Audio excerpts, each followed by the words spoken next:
জারণ বিজারণ একটি যুৎপত্ত ক্রিয়া। 99% স্টুডেন্টের এই কনসেপ্টটা ক্লিয়ার না। আশা করছি এই ক্লাসের পর থেকে এই টপিক থেকে আর কোনো প্রবলেম থাকবে না। তো জারণ বিজারণ একটি যুৎপত্ত ক্রিয়া। তো জারণ বিজারণ বিক্রিয়া বোঝার আগে তোমাকে কিছু মৌল বা যৌগের জারণ মান মুখস্থ রাখতে হবে।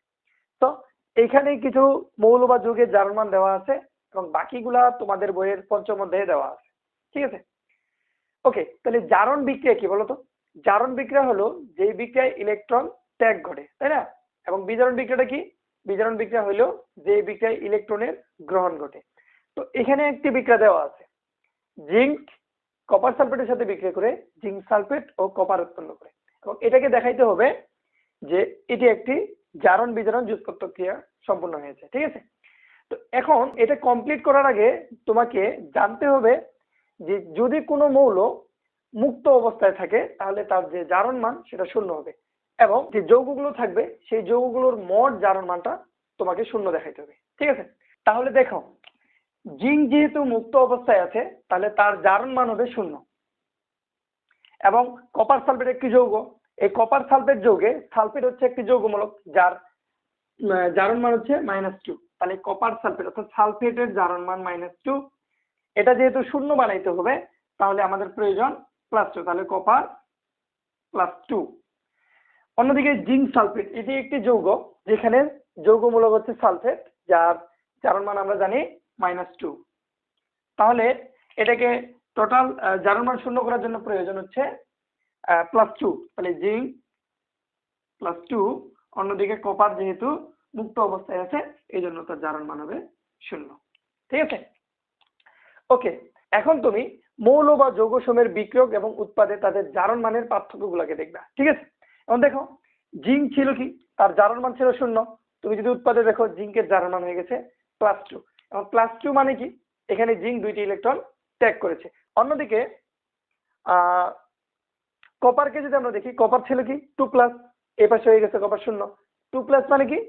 কপার 2+ মানে 2টি ইলেকট্রন ত্যাগ করা আছে, এই পাশে হয়ে গেছে কপার কি 0। তার মানে যে 2টি ইলেকট্রন ত্যাগ করেছিল সেই 2টি ইলেকট্রন সে কি করছে? গ্রহণ করছে। বুঝে গেছে?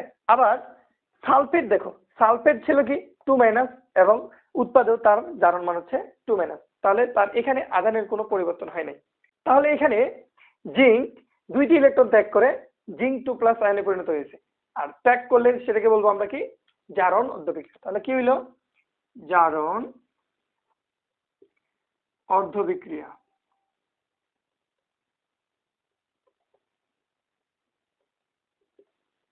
তাহলে জিঙ্ক ছিল কেমন দেখো তো, জিঙ্ক ছিল 0 এবং হয়েছে কেমন?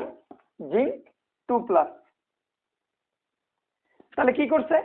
জিঙ্ক এখানে 2টি ইলেকট্রন ত্যাগ করছে, তাহলে -2 সংখ্যক ইলেকট্রন, 2টি ইলেকট্রন ত্যাগ করে হয়ে গেছে জিঙ্ক প্লাস। ঠিক আছে, তাহলে এটি একটি ছিল জারণ অর্ধবিক্রিয়া। অন্যদিকে বিজারণ অর্ধবিক্রিয়াকে যদি লক্ষ্য করি আমরা,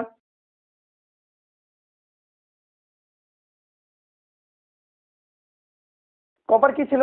কপার ছিল 2+, হয়েছে কেমন? কপার হয়ে গেছে 0। অর্থাৎ এই যে কপার 2টি ইলেকট্রন ত্যাগ করেছে এখানে হয়ে গেছে কিন্তু কপার 0, তার মানে ওই ত্যাগকৃত 2টি ইলেকট্রন সে গ্রহণ করে ফেলেছে, অর্থাৎ +2 সংখ্যক ইলেকট্রন সে গ্রহণ করে ফেলেছে। তাহলে জিঙ্কের মধ্যে ঘটেছে জারণ বিক্রিয়া আর কপারের মধ্যে ঘটেছে বিজারণ বিক্রিয়া। ঠিক আছে, তাহলে আমরা যদি এই জারণ এবং বিজারণ অর্ধবিক্রিয়াগুলো যোগ করি তাহলে আমরা পাবো পরিপূর্ণ জারণ বিজারণ বিক্রিয়া।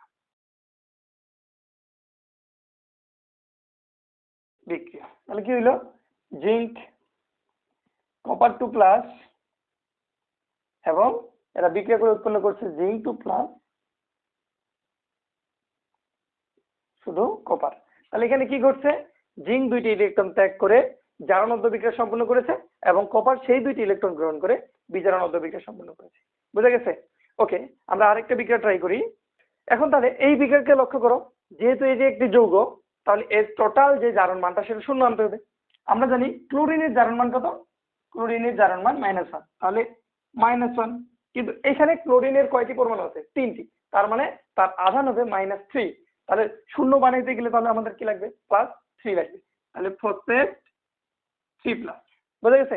ক্লোরিনের একটারই জারণ মান -1 হলে, যেহেতু এখানে 3টি ক্লোরিন আছে, তার মোট জারণ মান হচ্ছে -3। তাহলে টোটাল যৌগটি শূন্য বানাইতে হলে ফসফরাসকে লাগবে +3। ওকে, এইখানে ক্লোরিন কি আছে, মুক্ত অবস্থায় আছে, তাহলে তার জারণ মান হবে 0। অন্যদিকে এটিও একটি যৌগ, ক্লোরিনের জারণ মান আমরা জানি -1। যেহেতু এখানে ক্লোরিনের পরমাণু 5টি, তাহলে ফসফরাস হবে +5। বুঝে গেছে? ওকে, তাহলে এখন দেখি ফসফরাস বিক্রিয়কে ছিল 3+। এখন 3+ বলতে কি বোঝায়? ফসফরাস 3টি ইলেকট্রন ত্যাগ করা আছে। ওকে, তাকে যদি আমরা উৎপাদে দেখি, হয়ে গেছে কি 5+, অর্থাৎ সে এখানে 5টি ইলেকট্রন ত্যাগ করেছে, কিন্তু তার তো আগে 3টি ইলেকট্রন ত্যাগ করা ছিল, এখানে হয়ে গেছে সে 5টি ইলেকট্রন ত্যাগ করছে। তার মানে কি করছে? ফসফরাস আরো 2টা অতিরিক্ত ইলেকট্রন ত্যাগ করছে। তাহলে ত্যাগ করলে কোন বিক্রিয়া? জারণ বিক্রিয়া। তাহলে দেখো তো, ফসফরাস ছিল কেমন P3+, হয়েছে কেমন P+5 বা 5+, যেটাই হোক। এখন এখানে তাহলে কাহিনীটা কি করছে? এখানে তো 3টা ইলেকট্রন ত্যাগ করা ছিল, এখানে আবার হয়ে গেছে 5টি ইলেকট্রন ত্যাগ। তাহলে অতিরিক্ত আরো 2টি ইলেকট্রন ত্যাগ করেছে। তার মানে ফসফরাস সে 2টি ইলেকট্রন ত্যাগ করে ফসফরাস +5 আয়ন সৃষ্টি করে জারণোদ্দীপক বিক্রিয়া সম্পন্ন করেছে। অন্যদিকে ক্লোরিনের জারণ মান দেখো মাইনাস, তাকে যদি উৎপাদে দেখি তাহলে সেখানে হয়ে যাচ্ছে সে মাইনাস। তাহলে এখানে কোনো আধানের পরিবর্তন হয়নি, তাহলে সেটাকে দেখার দরকার নেই। অন্যদিকে এই ক্লোরিনকে যদি আমরা তাকাই, তাহলে দেখো ক্লোরিনের জারণ মান হচ্ছে 0, কিন্তু উৎপাদে তার জারণ মান হয়ে গেছে -1। তাহলে 0 ছিল, এখন উৎপাদে তার জারণ মান হয়ে গেছে -1, মানে কি? সে একটি ইলেকট্রন গ্রহণ করেছে। তাহলে দেখো তো ক্লোরিন ছিল কেমন? ক্লোরিন 2টি পরমাণু ছিল মুক্ত অবস্থায়, এই দিকে আসার পর হয়ে গেছে ক্লোরিন মাইনাস, অর্থাৎ কি করলো? সে একটি ইলেকট্রন গ্রহণ করেছে। যেহেতু ক্লোরিন 2টি ছিল, তার মানে যেহেতু ক্লোরিন 2টা ছিল, তাহলে তারা একটি করে মোট 2টি ক্লোরিনে 2টি ইলেকট্রন গ্রহণ করছে। তাহলে গ্রহণ করলে কি +2 সংখ্যক ইলেকট্রন। বুঝা গেছে? তাহলে এখানে ফসফরাস 3+ 2টি ইলেকট্রন ত্যাগ করে ফসফরাস 5+ আয়নে পরিণত হয়ে জারণোদ্দীপক বিক্রিয়া সম্পন্ন করেছে। অন্যদিকে ক্লোরিন সেই 2টি ইলেকট্রন গ্রহণ করে ক্লোরিন মাইনাস আয়ন সৃষ্টির মাধ্যমে বিজারণোদ্দীপক বিক্রিয়া সম্পন্ন করেছে। বুঝা গেছে? তাহলে এই অদ্দবিক্রিয়া দুটি যোগ করলে আমাদের জারণ এবং বিজারণ সম্পূর্ণ হবে। তাহলে P3+ যোগ এখানে থাকতেছে ক্লোরিন এবং উৎপন্ন হচ্ছে কি P5+ এবং 2টি ক্লোরিন আয়ন। বুঝা গেছে? ওকে, আরো একটা বিক্রিয়াকে যদি লক্ষ্য করি, ওকে, এই বিক্রিয়াকে যদি লক্ষ্য করি, যেহেতু এটি একটি যৌগ, তার মোট জারণ মান হবে 0। ক্লোরিনকে আমরা জানি তার জারণ মান -1, ঠিক আছে? তাহলে এখানে ক্লোরিন পরমাণু হচ্ছে 3টি, তার মানে এখানে তার মোট জারণ মান হবে -3। তাহলে আমাদের আয়রন দিবে কি +3। তাহলে মোট জারণ মান 0 হয়েছে। এটাও একটি যৌগ, তাহলে এইখানে হাইড্রোজেনের জারণ মান +1, যেহেতু 2টি পরমাণু আছে, তাহলে দুইজনে তার মোট জারণ মান হচ্ছে +2। অন্যদিকে সালফার হবে তাহলে কি -2। এটাও একটি যৌগ, ক্লোরিন হচ্ছে জারণ মান -1, তাহলে -1 হলে যেহেতু 2টি ক্লোরিন আছে, তাহলে মোট জারণ মান হচ্ছে -2, আয়রন হবে তাহলে +2। Hydrochloric acid chlorine minus hydrogen plus, এবং সালফার যেহেতু মুক্ত অবস্থায় আছে, তার মোট জারণ মান হবে 0। তাহলে এখন যদি আমরা লক্ষ্য করি, আয়রন ছিল 3+, বিক্রিয়কে আয়রন ছিল 3+, উৎপাদন হয়ে গেছে সে 2+, এবং 3+ বলতে বোঝাচ্ছে তার 3টি ইলেকট্রন এখানে ত্যাগ করা আছে, এবং এইখানে দেখাচ্ছে কি আয়রন 2+, অর্থাৎ 2টি ইলেকট্রন ত্যাগ করা আছে। বিক্রিয়কে দেখাচ্ছে 3টি ইলেকট্রন ত্যাগ করা, কিন্তু উৎপাদে যা হয়ে গেছে সেখানে 2টি ইলেকট্রন। তার মানে কি করছে? সে ত্যাগকৃত ইলেকট্রনগুলোর মধ্যে একটি ইলেকট্রন গ্রহণ করছে। তাহলে কি হলো? 3টে ইলেকট্রনের মধ্যে একটা ইলেকট্রন গ্রহণ করলে আর কয়টি ত্যাগ করা থাকতেছে? 2টি। তাহলে যেহেতু আয়রন 3+ কি করতেছে? একটা ইলেকট্রন গ্রহণ করতেছে, তাহলে তার মধ্যে কি জারণ বিক্রিয়া ঘটবে নাকি বিজারণ বিক্রিয়া? যেহেতু গ্রহণ করতেছে, তাহলে বিজারণ অদ্দবিক্রিয়া সম্পন্ন হবে। অর্থাৎ বিজারণ অদ্দবিক্রিয়া কি হবে?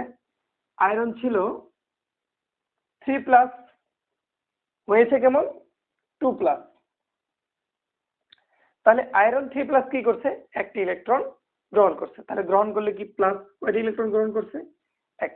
একটি ইলেকট্রন গ্রহণ করে Fe2+ সৃষ্টি করে বিজারণ অদ্দবিক্রিয়া সম্পন্ন করেছে।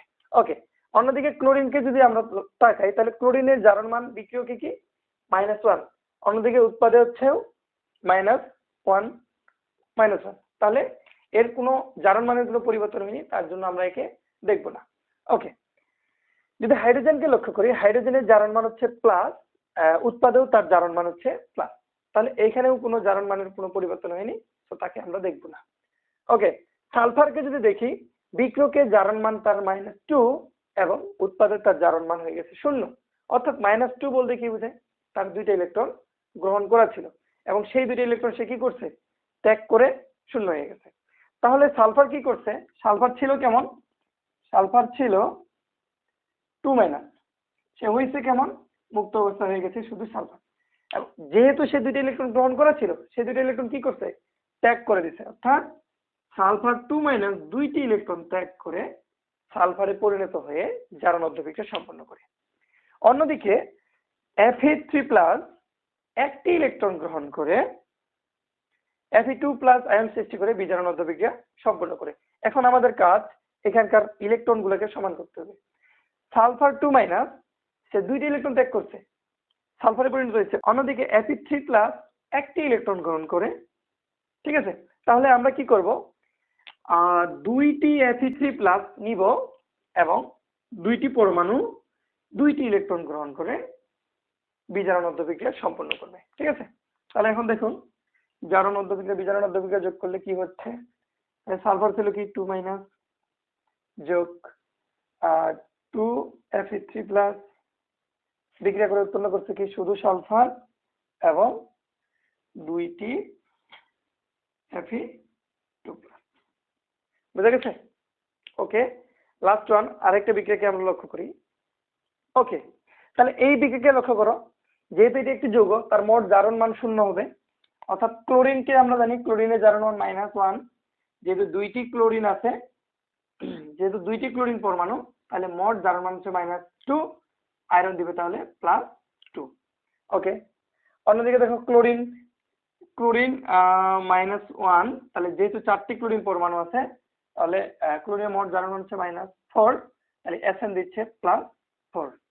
অন্যদিকে দেখো এখানে ক্লোরিন জারণ মান -1, 3টা ক্লোরিন পরমাণু, তাহলে -3, আয়রন দিচ্ছে +3। এখানেও সেম, ক্লোরিন -1, 2টি পরমাণু তো -2, এখানে Sn দিচ্ছে তাহলে +2। ওকে, এখন যদি আমরা লক্ষ্য করি, Fe ছিল বিক্রিয়কে +2, উৎপাদন হয়ে গেছে সেটা +3, তাহলে কি করছে, এখানে 2টি ইলেকট্রন ত্যাগ করা, এখানে আবার 3টি ইলেকট্রন, তাহলে 2টি ইলেকট্রন থেকে অতিরিক্ত একটি ইলেকট্রন ত্যাগ করছে, তাহলে না 3টি ইলেকট্রন ত্যাগ করা হয়েছে।